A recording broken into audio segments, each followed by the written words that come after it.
Llegó la hora de aprender a cuidar tu salud y mejorar tu bienestar. En este espacio hablaremos con expertos en salud. Las últimas novedades en medicina y prevención las encuentras aquí, en Salud para Todos. Hola, hola, buen día. Estamos nuevamente aquí en nuestro programa Salud para Todos. Buen día, doctora. ¿Cómo está usted el día de hoy? Buenos días, Mariana. Muy bien. Bien, qué bueno. Un gusto, pues, poder estar nuevamente con ustedes en este programa y poder compartir un poquito sobre temas de salud. El tema que hoy se tocará es un tema que de alguna forma mucha gente o muchas mujeres dejamos pasar y no le damos la importancia que debe tener, o muchas igual desconocemos sobre este tema. El tema tratado de hoy es el virus del papiloma humano, mejor conocido como VPH. Pues Larisa, aquí te cedo la palabra para que nos platiques un poquito sobre este virus, nos platiques de dónde viene o de dónde proviene, por qué las siglas VPH y pues damos introducción con esto. Hola, buenos días. Pues entonces vamos a empezar. El virus del papiloma humano, por sus siglas VPH, es una enfermedad básicamente de transmisión sexual que puede contagiarse a través del contacto piel a piel o a través del contacto entre mucosas. Tenemos aproximadamente 40 cepas del virus en cada una de sus variantes. O sea, tenemos muchísimas cepas que se contagian por contacto piel a piel, muchísimas cepas que se contagian por contacto entre mucosas. Realmente los virus tienen diferentes grados de severidad. Tenemos demasiados. Los más agresivos son las cepas 16 y 18. Generalmente estas cepas causan o pueden causar a largo plazo lesiones intraepiteliales de alto grado que más adelante se convierten en cánceres. Entonces, por eso es la importancia de prevenirlo y de estar siempre pendientes con ello.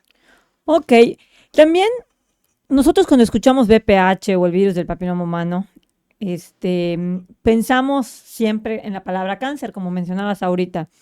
Pero, ¿qué tan tabú es esto? ¿Qué conocimientos nos faltan para identificar la enfermedad y no caer en un pánico? Porque a veces nos da miedo hasta hablar del tema. O sea, es un tema Correcto. que VPH, o sea, te da pena decirlo porque la gente lo toma mal. Sí, realmente es muy importante tener en cuenta que el detectar una infección por VPH o una lesión causada por VPH no es sinónimo de ser una persona promiscua. ¿Cuál es el problema con el VPH? Tú puedes tener una relación sexual con una persona que es tu pareja, que es estable, y que por algún motivo, ya sea que esta persona tuvo contacto previamente con alguien más en su momento, en su juventud posiblemente, te contagias y presentas la lesión o los síntomas muchísimos años después. O sea, realmente no es una infección que hoy la contrajiste y hoy ya tienes los síntomas. No, desgraciadamente por inexperiencia, por falta de comunicación con los papás, a veces en la adolescencia, uno puede tener relaciones con una persona, haberse contagiado del virus y presentar la lesión hasta tu vida adulta. Y mucha gente ya en su vida adulta acude a la consulta y nos comenta, pero ¿cómo es posible? Entonces mi pareja me está siendo infiel. No, no quiere decir que tu pareja esté siendo infiel, quiere decir que tienes la infección, ya está. O sea, ¿de dónde, cómo se rastreó? Imposible. O sea, esa es la importancia de la vacunación y la prevención contra el virus del papiloma humano, ya que realmente es una enfermedad tan contagiosa que realmente es indetectable en su momento. Entonces necesitas prevenirla. Mencionabas hace un momento que las formas de contagio podían ser en piel a piel o evidentemente de mucosa a mucosa. Así es, ¿Esto solo correcto. sucede con relaciones sexuales? Sí, básicamente sí, es una enfermedad de transmisión sexual, pero pues no todas las prácticas sexuales son necesariamente con penetración, entonces puede suceder en cualquier tipo de relación sexual. Ok. ¿Qué sintomatología a lo mejor empieza a tener una persona que detecta el virus del papiloma? Ya sé que pueden pasar muchos años, pero el momento que aparece la enfermedad, ¿qué sintomatología hay? Siempre, o sea, ¿siempre hay sintomatología o no necesariamente? No necesariamente hay sintomatología, hay, como te comenté, muchísimas cepas. Dependiendo de la cepa es la sintomatología que vas a presentar o la ausencia de sintomatología. Hay infecciones de bajo riesgo que pueden no ocasionarte ningún síntoma u ocasionar condilomas. Los condilomas son estas verruguitas anogenitales que de repente pueden aparecer. Esas verruguitas pues se pueden tratar, te hacen crioterapia o lo que sea y se quitan las verruguitas, no pasa nada, pero el virus en sí no se cura. Entonces, Que tengas, por ejemplo, un condiloma o algo, significa que esa infección es de bajo riesgo. Los condilomas nunca se van a volver un cáncer. Sin embargo, sí es necesario hacerte un Papá Nicolau o una PCR para detectar que no tengas ninguna de las cepas, pues digamos, de alto grado. ¿Ok? Entonces, sí puedes presentar. Ahora, de una lesión intraepitelial de alto grado, que son ya las cancerosas, ¿qué sí puedes tener? Puedes tener lo que llamamos dispareunia, que es dolor al tener relaciones sexuales. Puedes tener de repente muchos flujitos, de repente un sangradito intermenstrual.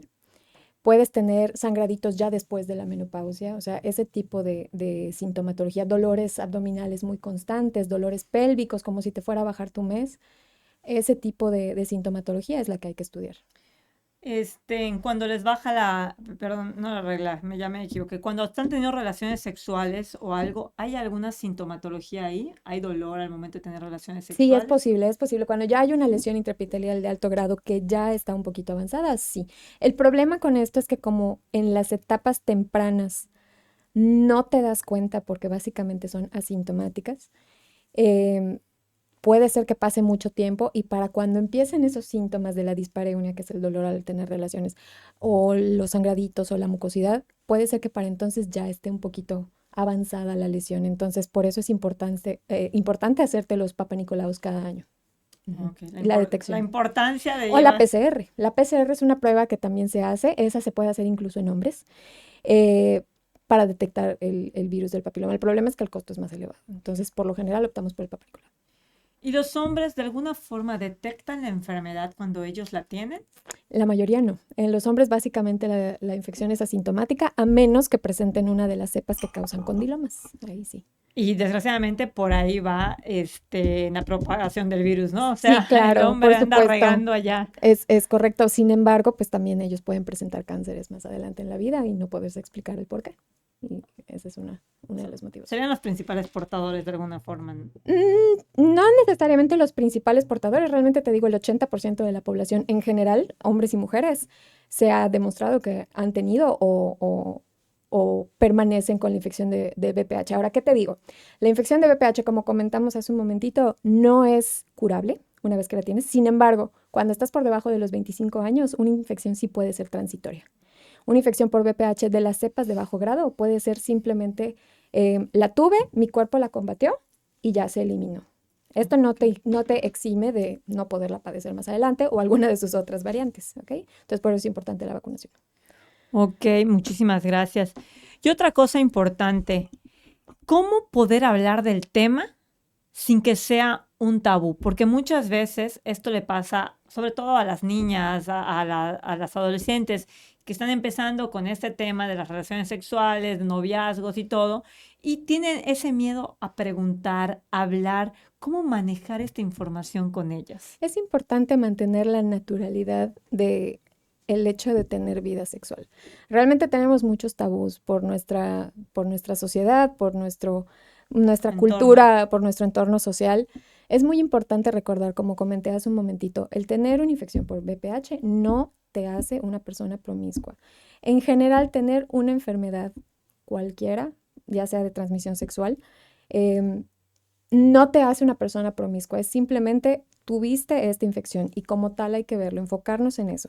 Como te comenté, no es una enfermedad que porque tuve relaciones con tal persona o porque hice esto, luego mucha gente tiende, o sea, en la consulta cuando se les comenta, ¿sabes qué? Hay una infección, tenemos que tratarla. Las personas tienden a tener esta reacción que comentas, o sea, de que entonces me fueron infiel o yo no debía haber hecho tal cosa o yo debía haberlo pensado mejor y no se trata de eso. O sea, sí es muy importante tener en cuenta que es una enfermedad como desgraciadamente cualquier otra y tenemos que tratarla a tiempo. Lo importante es tomar cartas en el asunto y no culpabilizarnos al respecto. Muchas gracias, Larisa. Y un poquito más sobre estas verrugas, cómo detectarlas, cómo saber, cómo nos mencionaste que se llamaban las. Verrugas anogenitales son condilomas.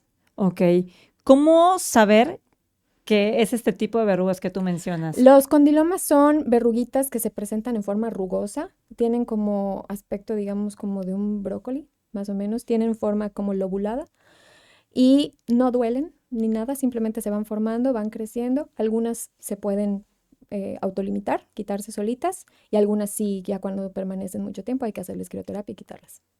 ¿Sí recomiendas la visita al ginecólogo una vez al Sí, por año? supuesto, es primordial hacerse la visita para el Papa Nicolau o para la realización de la PCR. De hecho, en el Centro de Salud Urbano tenemos un servicio de detección oportuna de cáncer en la cual podemos acudir de manera gratuita para realizarse el Papa Nicolau, la PCR. Muy importante tomar en cuenta que también tenemos un servicio para cáncer de mama, detección oportuna de cáncer de mama. Eso es aprovechando el espacio. Ya lo comentaremos más adelante también. Pero sí es muy importante, definitivamente. ¿A qué edad es recomendable comenzar con estos cuidados y visitas al ginecólogo? Los cuidados, el primordial es la vacunación. La vacunación contra el virus del papiloma humano puede empezarse en todas las niñas, es lo más recomendable, a partir de los 9 años. Y a todos los niños también. De hecho, los niños y hombres también pueden vacunarse contra el virus independientemente de su edad.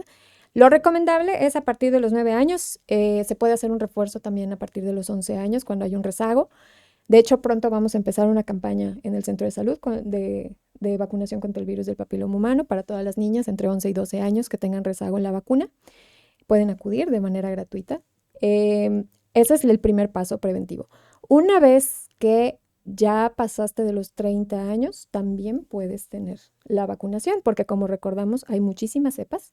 Sin embargo, el hecho de haber padecido unas no te libra de padecer las demás, sobre todo las de alto riesgo. Entonces, lo recomendable es acudir a la vacunación antes de los 45 años, hombres, mujeres, para prevenir todas estas cepas de alto riesgo. Y me queda una duda. El virus del papiloma va a permanecer siempre en mí. Sí, una vez que ya la infección se ha instalado, digamos, en el cuerpo, sí, ya, es permanente. Los síntomas pueden ir y venir, pueden no presentarse nunca, pero independientemente de, una vez que la infección ya está tal cual en el cuerpo humano, ya no hay forma de eliminarla. Evidentemente puedo vivir con el virus, pero si hay algún síntoma presente o algo, hay un tratamiento para que yo pueda vivir adecuadamente, ¿no? Sí, dependiendo de los síntomas, sí, y en caso de presentar lesiones intraepiteliales de alto grado también, o sea, con la detección oportuna, que es lo que comento que es muy importante, sí se pueden hacer las colposcopías y todo lo que sea necesario. Y a nivel familiar, ¿qué cuidados debo tener si yo tengo el virus del papiloma, si yo soy portadora del papiloma?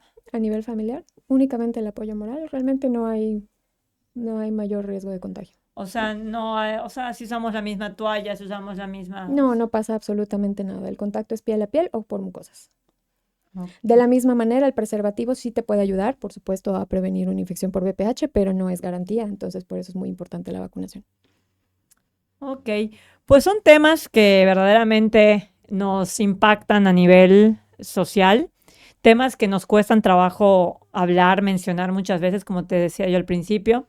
Y pues creo que conforme vamos avanzando y vamos hablando un poquito más de esto a nivel familiar, a nivel social, pues vamos igual creando esta cultura y estos hábitos que a lo mejor antes no teníamos por miedo al que dirán, ¿no? Es correcto. Porque si tú escuchas esto, sientes que tienes una enfermedad de transmisión sexual y que eres una pecadora o un pecador por portar esta enfermedad, ¿no? Sí, es correcto y es muy importante ir eliminando esos tabús.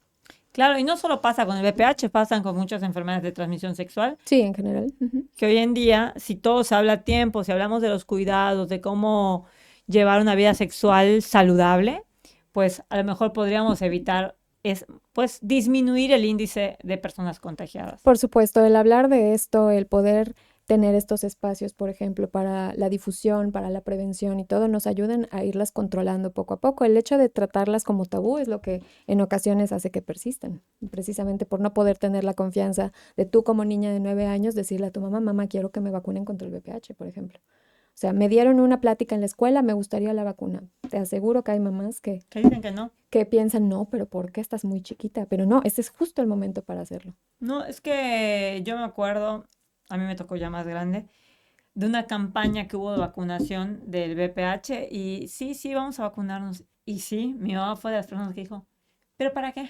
O sea, Claro, si tú solamente te vas a casar, solo vas a tener una pareja, no vas a tener ningún riesgo, pero no, hasta en las relaciones monógamas, 100% monógamas, existe el riesgo por todos estos factores que ya te comenté. Bueno, pues es importante tomar en cuenta esto, mamás, hijas, no tengan miedo de hablar de los temas que hoy en día son temas importantes, que mientras más informadas estemos, mientras más conozcamos de estas temáticas, pues podemos evitar contraer cualquier tipo de enfermedad de transmisión sexual. Correcto. Hablar de relaciones sexuales no tiene absolutamente nada de malo. Nada de malo. Al contrario, creo que podemos ayudar y aportar mucho con esta parte. Y pues como parte de las actividades del Centro de Salud de Mérida, pues a partir de la próxima semana comenzamos con la campaña de vacunación del VPH. Va a ir enfocado para niñas de 5º grado de primaria o niñas no escolarizadas. Y entre 11 y 12 años. Entre 11 y 12 años con rezago de la vacuna. Está totalmente abierta esta campaña para esta población que se mencionó. Y pues me imagino que si alguien en particular llegara a necesitar de la vacuna, pues también se hace una valoración del caso y ver si se le puede aplicar la vacuna. Es correcto. Pues algo más que quieras aportar, algo que desconozcamos o que nos haya hecho falta durante la información de esta enfermedad. Realmente considero que ya hemos abordado bastante bien el tema. De todas formas, siempre les exhorto cualquier duda, cualquier pregunta, si sospechan que pudieran tener una infección por VPH, si tienen alguna duda al respecto, siempre acudir a la consulta con nosotros, al Centro de Salud Urbano, y con mucho gusto vamos a aclarar todas sus dudas. En el Centro de Salud se les canaliza a un área, como mencionaste, sí, tenemos ¿no? una clínica de displasias. Cuando tenemos la detección de alguna enfermedad intraepitelial de alto grado, se manda como urgencia, o sea, no porque sean graves o porque nos vayan a afectar en ese momento en particular, sino para tomar cartas en el asunto lo más rápido posible para evitar su propagación. Entonces, tenemos esta clínica de displasias, pueden acudir a cualquiera de nuestros centros de salud. Realmente nosotras promocionamos el Centro de Salud de Mérida porque ahí es donde trabajamos, pero realmente en cualquier centro de salud se le puede hacer la hoja de envío para la clínica de displasias y poder abordar este problema inmediatamente. Y para ir cerrando, y a ver si me podrías ayudar con esta respuesta. Cuando se me presenta el papiloma que dijiste de tipo 16 o 18 y se me convierte en un cáncer, ¿hay alguna sintomatología que me diga, sí, ve a consultar inmediatamente? Lo que te comentaba, de lo primordial, por ejemplo, si soy una mujer después de la menopausia, o sea, que estoy en un periodo después de la menopausia, cualquier sangrado que sea después del periodo menopáusico, hay que consultarlo inmediatamente porque es un cáncer hasta no demostrar lo contrario. Hay otras posibilidades, pero se toma como primera línea de investigación que no sea un cáncer. Eso es por una parte. Lo demás son esos síntomas que te comentaba. Por ejemplo, siempre decimos, me duele la panza, me duele la panza, me duele la panza. Debe ser mi colon. Debe ser mi colon, debe ser mi colon. No sabes cuántas mujeres han ido a consultar porque dicen, ay, es que ya me tomé butiliocina, ya me tomé mi bromuro, ya me tomé esto, ya me tomé lo otro y no se me quita el dolor del colon. Pues es que el diagnóstico del colon irritable es un diagnóstico de descarte. Eso quiere decir que primero hay que investigarte todo y ya después decir que es tu colon. Ya una vez que descartaste todas las posibilidades, entonces podemos decir padeces del colon. Pero si no te han hecho un Papá Nicolau, si no te han hecho un ultrasonido, si no te han hecho un chequeo general, no puedes decir que es tu colon. Entonces, esos dolorcitos pélvicos, siento como si me fuera a bajar mi mes, pero todo el mes. Siento dolor al tener relaciones sexuales, tengo sangraditos entre mis periodos menstruales. Esos son signos que hay que revisar inmediatamente, sea o no sea VPH, pero sí son sugestivos de que hay algo más. Si soy una persona que todavía está en un periodo donde estoy reglando o algo, estos son los síntomas. Esos son los síntomas, sí. Exactamente. Puedo tener un sangrado intermitente entre periodo y periodo. De repente tengo unas manchitas. ¿Por qué será que tuve manchitas? Puede ser desde una infeccioncita hasta una infeccioncita común, por ejemplo, un honguito, una lesioncita que no tiene nada que ver con el VPH, pero sí puede ser una detección. Es que es lo que te comento, los síntomas de la infección por VPH son muy inespecíficos. Entonces, para cuando realmente presentas algo que ya te llama la atención, esto ya está muy avanzado. Entonces, por eso es muy importante acudir a consulta cuando tenemos los primeros síntomas y saber que se puede presentar de esa manera. Sí, claro, pero ese abultamiento que tú dices, esa inflamación es persistente, sí, es un dato como para acudir a la consulta y descartar que no sea una posibilidad. Ok, pues gracias por esta información y pues por ciertas dudas que nos van quedando, ¿no? Y para salir igual un poquito más de los tabús y ya poder concluir, digo, con tu aportación el día de hoy, ¿qué tanto afectan las pastillas o todas las hormonas que de alguna manera consumimos para los cuidados de prevención de embarazo? Pueden afectar si ya tenemos una lesión intraepitelial de alto grado y no lo sabemos. El tomar anticonceptivos orales sí puede hacer que avance un poquito más por la cantidad de estrógenos y todo esto. Por lo general, ahorita, de hecho, los anticonceptivos vienen combinados, vienen con un poquito de progesterona. La progesterona lo que hace es contrarrestar ese efecto de los estrógenos precisamente para prevenirlo. De hecho, anteriormente, o sea, en los años 60, 70, los anticonceptivos eran básicamente a base de estrógeno, sin progesterona, y eso sí nos causaba más cánceres, más incidencia de cáncer, tanto cervicuterino como de mama. Entonces, por eso se fue añadiendo esta progesterona para tratar de contrarrestarlo. Incluso al día de hoy, tomar anticonceptivos orales puede ser beneficioso para prevenir otros tipos de cáncer, por ejemplo, el cáncer de ovario y demás. Pero, regresando al tema, si ya tenemos una lesión y tomamos anticonceptivos orales, esa cantidad de estrógeno, aunque tenga progesterona, sí puede hacer que la lesión intraepitelial avance un poco más rápido. Sí, por eso es importante consultar antes de iniciar un método de planificación familiar, porque hay que hacerte tu Papá Nicolau, tus detecciones, tu PCR, para saber que eres candidata para ese tipo de método de planificación. Pues muchísimas gracias, Larissa. Como siempre, es de gran ayuda y pues nos aportas muchísima información sobre estos temas. Y yo creo que lo que nos gusta de este programa es poder compartir un poquito con ustedes pues de estos conocimientos que la doctora tiene, ¿no? Y pues quedamos al pendiente y si tienen dudas, preguntas, pues escriban en la página y con muchísimo gusto. Pónganos sus comentarios y acudan a la consulta ante cualquier dato de alarma.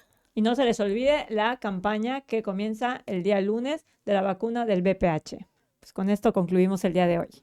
Gracias. Gracias.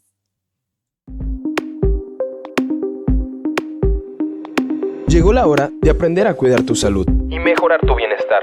En este espacio hablaremos con expertos en salud. Las últimas novedades en medicina y prevención las encuentras aquí, en Salud para Todos.